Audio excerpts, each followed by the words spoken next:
जंगल के एक छोटे मगर बहुत ही दिलचस्प गांव में रहता था एक शरारती गधा।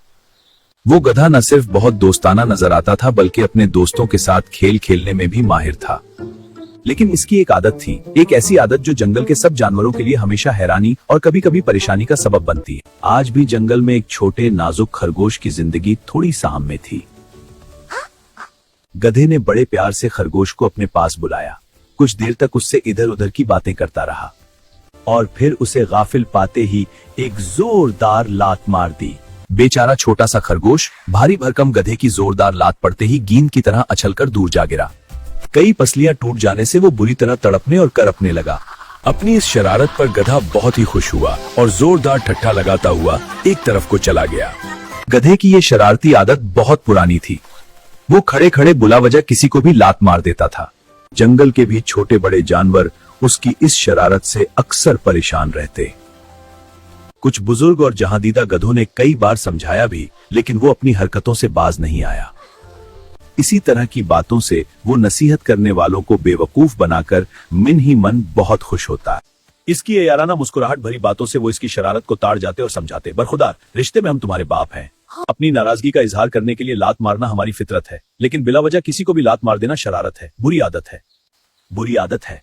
अब भी वक्त है इस बुरी आदत को छोड़ दो, वरना तुम तो जानते ही हो कि हर बुरी आदत का अंजाम बुरा ही होता है। बुजुर्गों की इस नसीहत पर गौर करने के बजाय गधे ने अपना पैर उठाकर उन पर भी घुमा दिया, और अगर नसीहत करने वाले वो बुजुर्ग तेजी से एक तरफ ना हट जाते तो उसकी लात सीधी उनकी थूथनी पर पड़ती। फिर भला गधे की लात खाने के लिए बुजुर्ग वहाँ कैसे ठहर सकते थे। पहली दोस्ती से ही सबके सब ढींचूम करते हुए 9-2-11 हो गए। एक दिन गधे ने एक लोमड़ी को देखकर बड़े प्यार से कहा, आओ बहन, मेरे पास आओ, बहुत दिनों बाद मिले, थोड़ी देर प्यार भरी बातें करेंगे। लोमड़ी आखिर लोमड़ी थी, होशियारो दिमागदार, उसकी मकारी में भला कैसे आती।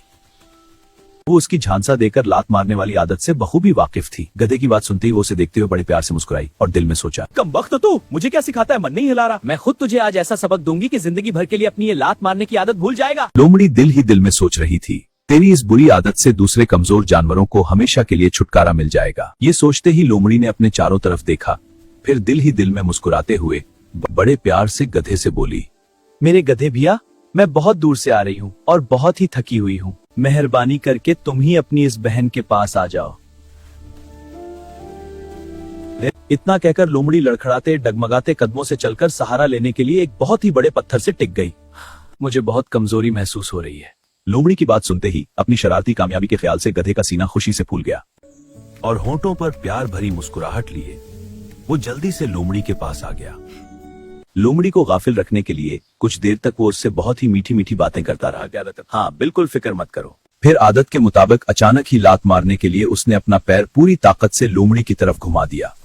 इस हमला के लिए लोमड़ी पहले से ही तैयार थी। गधे के पैर उठाते ही वो तेजी से फिर से दूर हट गई और गधे की जोरदार लात ठीक पत्थर पर पड़ी। इस हमला के लिए लोमड़ी पहले से ही तैयार थी। गधे के पैर उठाते ही वो तेजी से फिर से दूर हट गई और गधे की जोरदार लात ठीक पत्थर पर पड़ी। फिर जाहिर है पत्थर तो टूटने से रहा, अलबत्ता गधे के पैर की हड्डी जरूर टूट गई और वो जमीन पर ढेर होकर बुरी तरह तड़पने और पीटने लगा। लोमड़ी ने एक जोरदार कपका लगाया और बड़े ही शरारती लहजा में बोली, क्यों गधे भैया, तबीयत कैसी है?